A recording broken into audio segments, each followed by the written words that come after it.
Whilst I'm kind of a lapsed fan nowadays, growing up I very much split my time between football and cricket.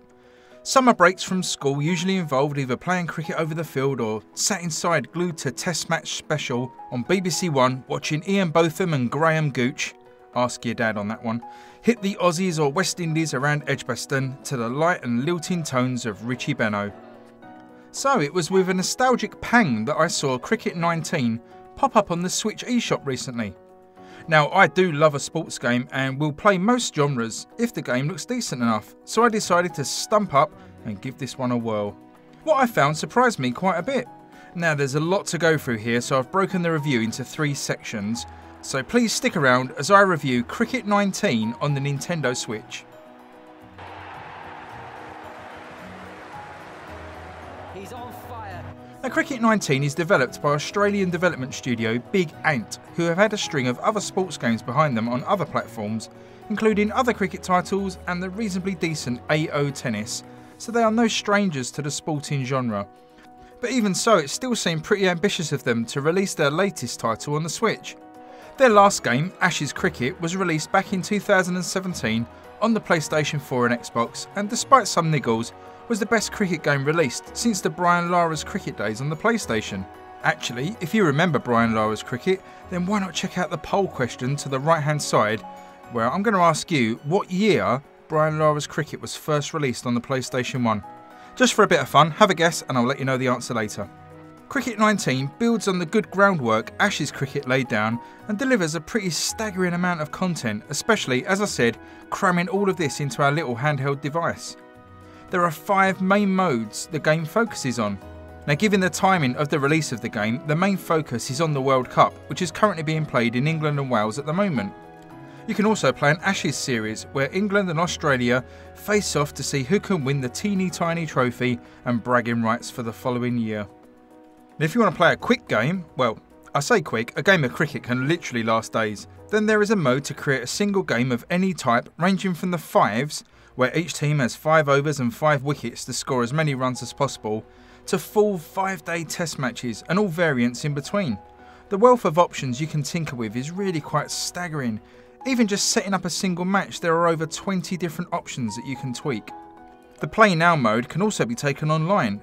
If I'm being honest, I've not tried the online mode as I've not been able to find a game, but I'd certainly be interested in at least playing some of the 5 matches, as these can be finished in around about 20 to 30 minutes. The final game mode available is a career mode, and again Big Ant have thrown the kitchen sink at this mode, and it's truly an impressive feat. You can embark on a cricket career either as a creative player starting in the local county leagues, or step into the shoes of an existing player and take them as far as you can. Now, I absolutely love a career mode in sports games, especially something deep and involved where you can create yourself and build your stats up RPG style. If you choose the route of a creative player, then you start off with a very robust player creation tool. I'm going to start sounding like a broken record here, but the number of options again is remarkable. From a wide range of standard base features like hair, face types and so on, up to the excellent range of tattoos and accessories that you can apply to your player. Most of these elements can be further tweaked to almost infinite levels, and at the end of the process you should be able to create a very decent likeness of yourself in the game. You can then select the county you want to begin in, and finally the local club side in that county. Now, I don't think these are 100% accurate leagues in terms of teams and players, but it's certainly a depth I didn't expect the game to go to, and being able to play as my local team against one of the other recognisable local sides in the county was really impressive. This is also the case no matter what country or county you decide to start your league in as well. The career mode lasts for 20 years with the goal of taking your player from an unknown in that local club side right up to captaining your country. I wouldn't even want to guess how many hours of gameplay that offers, but it's way into the hundreds and hundreds of hours. Incredible value. As impressive as all that is, it's also just the tip of the iceberg. Flick across to the second tab on the home screen and you're greeted with another page of modes. From here you can arrange a tour with 12 different variations from 2019 to play through, take on different training events to hone your skills, or if you're a complete newbie to cricket in general, there is also an excellent and, must be said, lengthy tutorial to run through, which explains everything from the basics of cricket right through to all the different control methods in the game. There is also what Big Ant likes to call the Cricket Academy, which is a huge addition to the game. The Academy is basically a creation suite allowing you to create anything from a single player to a team, an umpire, a bat, logos, even whole new stadiums. All of these creations can then be shared online in a community portal, and you have the option to download created items that have been made by other players. From what I understand, this is also cross-platform as well, so items created on the Xbox or PlayStation will be shared with Switch players and vice versa. The final gameplay mode worth noting is a scenario mode. With a number of preset scenarios in place and the ability to create your own, changing anything from the teams, location, date, the current state of play in the game, the target to achieve and so on, it offers up again almost infinite gameplay options. Best of all, these scenarios can also be uploaded and shared online. I mean, come on, all of these are premium features you would expect from EA Sports or 2K games, not, and with the greatest of respect, a small studio like Big Ant. I'm sure people will look at the price of this game and just dismiss it out of hand, but honestly, I cannot praise the effort that has gone into this game enough. I would love to see a football game have this many options available, and you can tell that the love that Big Ant has for cricket and how they want to give the real fans of the sport as many options as possible.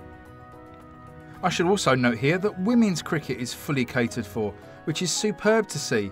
And it's not a token edition either, with every single mode being able to be played with female teams, and it's another massive tick in the plus column for this game. Okay, all of that is fine and dandy, but let's get down to brass tacks and talk about gameplay. How does this game play on the Switch? Well, let's put on our whites, pad up and take a stroll out of the pavilion and talk about the gameplay. The first thing worth mentioning right off the bat, so to speak, is that the loading in the game can take anything upwards of 2 minutes. Now that does feel like a long time when you're just sitting there waiting, and Big Ant are apparently aware of this and are looking into it, but I had to mention it because I don't know if it will be able to be patched out. Thankfully though, once this initial load is out of the way, any other loading required is pretty quick, especially if you're in a non-career match. If you are in a career match where you're only taking control of your player, it can be a little jarring as there are periods of loading between when it's your turn to step in and when the AI is whirring away in the background, but I never found it too frustrating. It's a similar feeling if you've played FIFA career mode and you're waiting to be subbed into the game, or if you're familiar with the Road to the Show mode in PlayStation 4's brilliant baseball game, The Show. It should also be noted that in career mode you can take control of the whole team and play out a standard match if you want, but I personally preferred focusing on my character, and it gives the matches a really different feeling as the pressure's on for you to perform. Each career match you complete will award you XP points to improve your batting, bowling and fielding stats, and as you're probably gathering by now, each of these categories has further subcategories so you can really focus in on very specific builds. Want to be a risky big hitter? Then put all of your points into batting power. Or if you prefer to be the next Shane Warne, you can really work on your spin attribute until your batsman can't tell you're googly from your wrist flipper. Talking of batting and bowling, let's get to the real crux of the game, being out on the field. Whether batting or bowling, you first decide how you want to control the game. You can use a combination of the face buttons and the left stick, or for real control, most of the actions in the game can be performed with flicks of the right stick. Again, these are all customizable, and personally I've settled for face button batting and right stick bowling. Whichever option you select, you have a ridiculous amount of control over both the way you bowl or shot you choose when batting. I could probably make another 10-minute video on just the options you have for every delivery. Suffice to say, at its most basic, hitting a ball is fairly simple by pressing B, but as you start to pick up the nuances of the controls, you'll need to quickly react to the different incoming deliveries and make the right shot choice with combinations of button presses, directions and trigger buttons. If it sounds complex, well then it is, and it will definitely require some patience and practice to grasp exactly what you're doing. But once it does click, it feels really empowering to have such choice at your fingertips. And whilst some of the more technical cricket terms are a little bit lost on me, for hardcore fans I can only imagine how genuinely exciting this control scheme is. Instant feedback is given on the screen for batting and bowling, which really helps you correct any flaws in your game, and again that is a really nice touch. When you smash your first four with a perfectly timed shot through the covers, or take the middle stump with a wickedly fast delivery, it feels so rewarding. And even more so if you're doing it with your career mode character and starting to make a name for yourself in the game.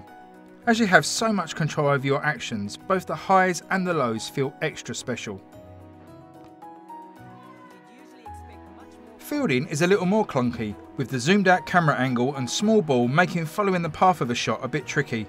But again, there are tweakable options here, things like ball trails and halos around the ball that you can add which help.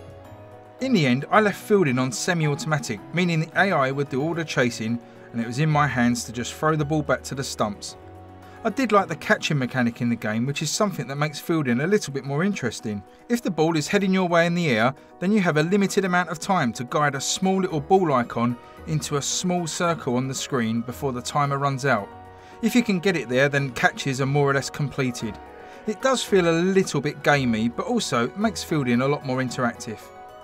The AI seemed pretty decent from my casual experience of cricket, and sorry, broken record time again, but many aspects of the AI behaviour can be fine-tuned until you have that right level of challenge that you want. My only comment about them would be that when batting, the AI don't seem to be particularly aggressive when taking extra runs, but again, this can be tweaked in the settings if you find them a little bit too passive. So let's move on to performance. How does this mammoth game perform on the Switch? Well, I'm pleasantly surprised to be honest. There are those long initial load times I mentioned earlier and also some instances of slowdown, but it does seem to be confined to when there is background loading happening outside of any gameplay.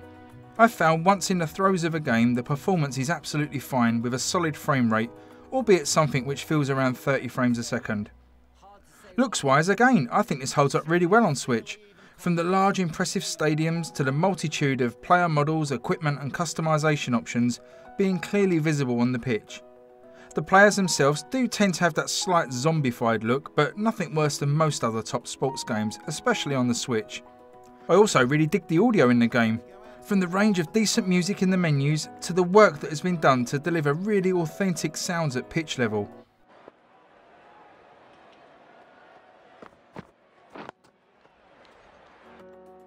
From the scratching of the players' spikes across the hard grass pitches to the little bits of chatter from player to player. You can even sometimes hear the odd plane fly overhead. If you close your eyes, you could definitely mistake this game for a TV broadcast. Talking of which, there are a few commentators in the game, of which any two will be chosen to commentate on your game at a time. On the ground. End of the over, 1 run from it. And this is probably the weakest part of the audio, suffering from the usual repetition or inaccurate lines of dialogue most sports games suffer, but thankfully any input from the commentary team is as sparse as it is in a real match on TV. It's not all roses in the garden, as there are a number of niggles and bugs, but honestly, given the size and scope of the game, combined with the budget the small studio must have been working under, they're pretty forgivable really. I never had any showstoppers that I feel worthy of mentioning specifically, but I do think it's fair to note that there are some bugs in the game. Oh, superb timing.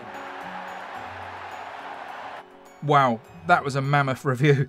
I'm really sorry. Thanks for sticking with it if you've got this far. And also just to let you know, Brian Lara's Cricket released in 1998 on the PlayStation 1, an incredible 21 years ago. How old do you feel now, eh? But well done if you got that one right. So in summary, with Cricket 19, I just want to get across how jam-packed this game is with content and loving care from its developers. Size and scale wise, this definitely feels right up there with FIFA and NBA 2K for me. Obviously the sport is a little bit more niche and will unfortunately limit the audience that the effort put into making this deserves. It's without doubt the most comprehensive representation of cricket in a video game, and if you're a massive fan of the sport then you'll be overjoyed with what's on offer here. Even casual cricket fans can rest assured that if you own this game, you'll very likely never need to buy another cricket game in your life. Cricket 19 is one of the best sports games I've ever played, and it's absolutely cemented itself into the top tier of Switch sports games for me.